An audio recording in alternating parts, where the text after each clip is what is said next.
Shalom, kita berjumpa kembali dalam perkuliahan kita secara online dari mata kuliah Dogmatika 2. Secara khusus kita lanjut dengan pembelajaran kita mengenai Kristologi atau tentang Yesus Kristus. Nah, hari ini kita akan belajar soal keilahian Kristus atau keilahian Yesus Kristus. Seringkali orang menganggap bahwa kalau Kristus itu hanya sebagai nabi, hanya sebagai rasul, kenapa kita menyembah Dia? Ini merupakan suatu kebodohan secara intelektual. Kalau Yesus hanya sebagai nabi, untuk apa kita akan menyembah Dia? Kalau Yesus itu hanya sebagai rasul, untuk apa kita sembah Dia? Tapi kita punya suatu dasar, punya suatu alasan yang kuat. Kenapa kita menyembah Dia? Karena Dia adalah Tuhan. Jadi kita bukan menyembah seorang manusia, seorang nabi, seorang rasul, bukan. Tapi kita menyembah Tuhan, menyembah Allah yang menciptakan langit dan bumi itu, yang menyatakan diri dalam pribadi Yesus Kristus. Nah, ini kita akan melihat bukti-bukti akan keilahian Yesus Kristus. Kenapa kita mempercayai Dia sebagai Tuhan, sebagai Allah dalam kehidupan kita sebagai orang Kristen ataupun sebagai orang percaya. Jadi salah kalau ada yang menganggap kita menyembah seorang nabi atau seorang rasul. Walaupun Yesus Kristus ada jabatan sebagai nabi, sebagai rasul, tapi kita menyembah Dia bukan karena Dia nabi ataupun rasul. Tapi kita menyembah Dia karena memang Dia Tuhan, karena Dia memang adalah Allah. Apa bukti bahwa Yesus Kristus adalah Allah atau memiliki sifat keilahian itu? Yang pertama, dari kitab suci kita melihat akan bukti-bukti keilahian Yesus Kristus dari nama-namanya. Kalau kita lihat dalam Ibrani pasal 1 ayat 8 dan seterusnya, Dia di situ disebut sebagai Allah. Dia penulis Ibrani menjelaskan mengenai superioritas atau keunggulan Kristus atas malaikat-malaikat, dan Mazmur 45 ayat 7 sampai 8 itu merujuk kepada Kristus. Jadi jelas dari Ibrani itu menunjuk dari sisi namanya bahwa Dia disebut sebagai Allah. Yang kedua, Dia gelarnya dari sisi namanya Tuhan. Dalam Matius 22 ayat 44, Yesus mengingatkan mereka bahwa Daud sendiri menyebut Mesias itu Tuhanku. Jadi gelar Tuhan sebagai Kurios juga kepada Yesus Kristus. Yang ketiga, dari sisi namanya sering disebut sebagai anak Allah. Anak Allah di sini harus dipahami bukan dalam arti biologis. Karena penggunaan kata anak itu seringkali mengandung dua pengertian. Ada anak dalam arti biologis, tapi ada anak juga dalam arti figuratif.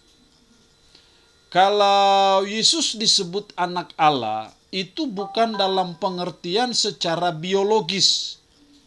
Kalau Yesus anak Allah berarti Allah beristri, itu suatu kekonyolan secara intelektual. Tidak mungkin Allah itu beristri dan Allah itu mempunyai anak. Tapi sebutan Yesus sebagai anak Allah itu menunjuk kepada keilahiannya sebenarnya. Bagi orang Yahudi, sebutan anak Allah itu selalu menunjuk bahwa Dia sama dengan menjadikan dirinya setara dengan Allah. Kalau kita perhatikan di Yohanes 5 ayatnya yang ke-19. Jadi sebutan anak Allah itu salah satu sebutan yang mengindikasikan akan keilahian dari Kristus. Jadi bukan dalam arti biologis bahwa Allah itu beranak, tapi anak Allah betul-betul Dia adalah Allah. Jadi itu bukti-bukti keilahian Kristus dari sisi nama-namanya. Yang kedua adalah bukti-bukti keilahian Kristus dari sisi atribut-atributnya ataupun dari sisi sifat-sifatnya. Yang pertama, kekal. Dalam Yohanes 1 ayat 1 meneguhkan kekekalan Kristus, bahwa dia sudah ada sebelum dia menjadi ada. Itu yang seringkali disebut sebagai praeksistensi Kristus. Bahwa Kristus itu sudah ada sebelum dia ada. Jadi Kristus itu bukan ada pada waktu dia lahir dari seorang perawan. Sejak kekekalan sebenarnya Yesus itu sudah ada. Sifat kemanusiaannya yang baru ada ketika dia lahir dari seorang perawan itu. Tapi sesungguhnya dia itu adalah kekal. Dia sudah ada sebelum dia menjadi ada. Sifat kekalnya ini menunjukkan bahwa dia adalah Allah. Yang kedua dari sisi atributnya yang kedua adalah Maha Hadir. Dalam Matius 28 ayat 20 ketika dia menyampaikan amanat agung, dia berkata, aku akan menyertai kamu senantiasa. Dan juga dalam ayat-ayat yang lain, Yohanes 14 ayat 23, Efesus 3 ayat 17, itu mengindikasikan bahwa dia itu Maha Hadir. Hanya Allah yang bisa Maha Hadir. Yang ketiga, dia juga punya atribut atau sifat sebagai Maha Tahu. Yesus mengetahui apa yang ada dalam hati manusia. Karena itu ia tidak mempercayakan dirinya pada manusia, Yohanes 2 ayat 25. Bahkan juga dalam Yohanes 4 ayat 18, Yohanes 16 ayat 30, ayat-ayat itu menunjukkan kemahatauan Kristus. Yang keempat, dia juga punya atribut Maha Kuasa. Yesus memiliki semua otoritas di surga dan di bumi, Matius 28 ayat 18. Segala kuasa telah diberikan kepadaku, baik di bumi maupun di surga. Yang kelima atributnya yang menunjukkan keilahiannya adalah tidak berubah. Ibrani 13 ayatnya yang ke-8. Kalau manusia pasti bisa berubah.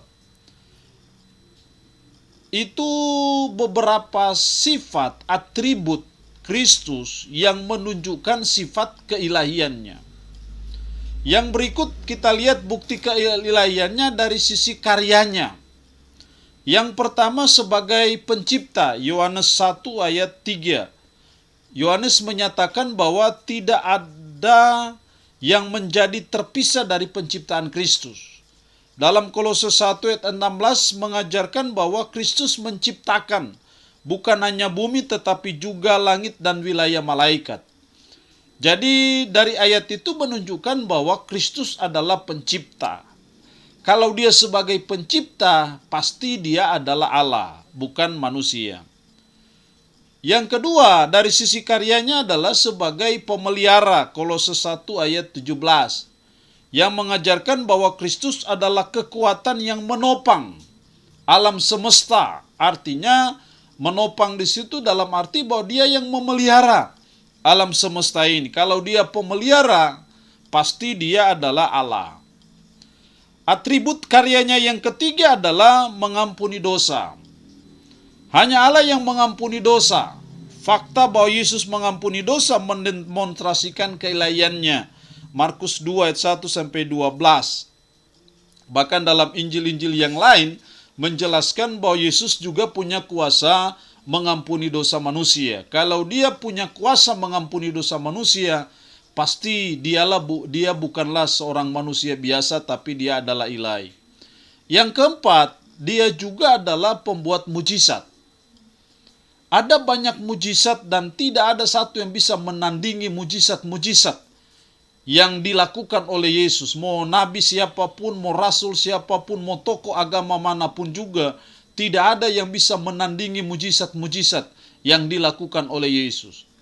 Dari karyanya pembuat mujizat ini, kita bisa melihat ini sebagai bukti akan keilahiannya. Bukti yang berikut dari keilahian Kristus bukan hanya dilihat dari sisi karyanya, tapi juga dilihat dari sisi apa yang dia lakukan. Ketika dia bangkit dari antara orang mati. Tidak ada satu manusia di dunia ini yang pernah bangkit dari antara orang mati dan tidak lagi mengalami kematian. Kecuali yang namanya Yesus Kristus itu. Pertanyaan logika kita adalah kenapa dia bisa bangkit dari antara orang mati? Kalau nabi, rasul-rasul tidak ada yang bangkit dari antara orang mati, kenapa cuma Kristus yang bangkit dari antara orang mati? Kalau Yesus itu hanya nabi, kalau Yesus itu hanya sebagai rasul, kenapa nabi-nabi yang lain tidak bangkit dari antara orang mati? Kebangkitan Kristus itu salah satu bukti bahwa Kristus adalah ilahi. Bahwa Kristus adalah Allah yang patut dan layak untuk kita sembah. Kita baru melewati pasca kebangkitan Kristus. Kitab Korintus 15 mengatakan kalau Kristus tidak bangkit, sia-sialah iman kita. Kenapa sia-sia iman kita? Kalau dia tidak bangkit berarti dia bukan Tuhan, dia bukan Allah. Kalau dia bukan Tuhan, untuk apa kita percaya dia dan menyembah dia? Tapi kebangkitannya dari antara orang mati membuktikan bahwa dia Tuhan. Yang layak, yang patut kita puji dan kita sembah. Karena tidak ada satu manusia di bawah kolong langit ini yang pernah bangkit dari antara orang mati dan tidak mati lagi. Kecuali yang namanya Yesus Kristus itu. Kenapa dia bisa bangkit? Karena dia Tuhan. Kalau seandainya dia tidak bangkit dari antara orang mati, maka saya minta hari ini kita tidak perlu menyembah dia. Karena percuma kita menyembah dia kalau tidak bangkit dari antara orang mati. Tapi yang benar adalah bahwa dia sungguh-sungguh bangkit dari antara orang mati, membuktikan bahwa dia adalah Tuhan yang patut dan layak kita puji dan kita sembah. Bukti yang berikut dalam hubungan dengan karyanya adalah kelahirannya dari seorang perawan.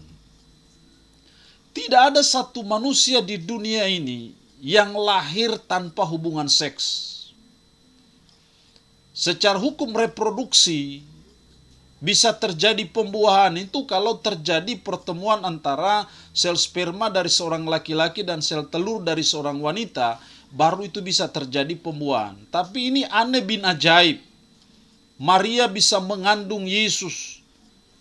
Dan kitab suci menyebut bahwa dia dikandung oleh Roh Kudus.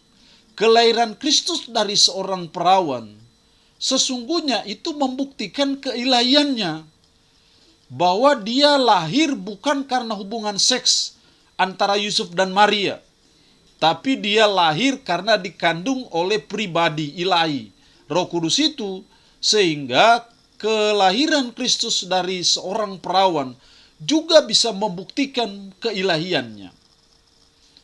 Hampir tidak ada satu manusia yang pernah lahir dari seorang perawan kecuali yang namanya Yesus Kristus. Kenapa dia harus lahir dari seorang perawan? Kalau Kristus adalah ilahi dan manusiawi, memang hanya bisa terjadi melalui proses kelahiran dari seorang perawan. Kita semua tahu bahwa dalam pelajaran kita minggu yang lalu, tujuan inkarnasi Kristus, dia menjadi manusia, ilahi dan manusia. Dua sifat ini bisa jadi dan bisa terjadi hanya bisa dengan proses kelahiran dari seorang perawan. Tanpa proses kelahiran dari seorang perawan, tidak mungkin Yesus punya dua sifat ilahi dan manusiawi itu.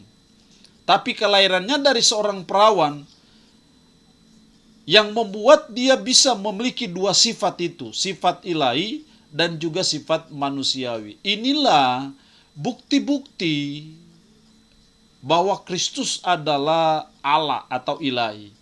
Ini juga yang menjadi dasar kita, kenapa kita mempercayai Yesus itu sebagai Tuhan. Sekali lagi saya menekankan bahwa adalah kebodohan bagi saudara dan saya kalau kita menyembah seorang nabi, seorang rasul. Tidak boleh, mau nabi siapapun, mau rasul siapapun, mau dia sehebat apapun, tidak boleh disembah, karena itu manusia. Yang hanya boleh disembah itu adalah Allah yang esa itu, yang menciptakan langit, bumi, laut, dan segala isinya. Allah itu yang disembah oleh Abraham, Ishak, dan Yakub. Allah itu yang menyatakan diri dalam pribadi Yesus Kristus, yang kita puji dan kita sembah. Dan salah satu buktinya adalah kelahirannya dari seorang perawan. Inilah bukti-bukti keilahian Kristus, sehingga jelas iman kita jelas. Bukan iman yang didasarkan kepada imajinasi kita. Iman yang didasarkan kepada hal-hal yang bersifat mistik. Tapi iman kita didasarkan kepada suatu fakta, tetapi juga sesuatu yang bersifat rasional, bukan sesuatu yang bersifat irasional. Nah, menjadi tugas dari mahasiswa semua di pertemuan kita di hari ini adalah, saudara, yang pertama menjelaskan apa pentingnya keilahian Kristus itu. Dan yang kedua, saudara dan saya menjelaskan mengapa kebangkitan Kristus dan kelahiran Kristus dari seorang perawan itu membuktikan keilahian Kristus. Dua ini menjadi tugas saudara, dan saudara harus mengerjakannya dan mengumpulkannya. Terima kasih, Tuhan Yesus memberkati kita sekalian.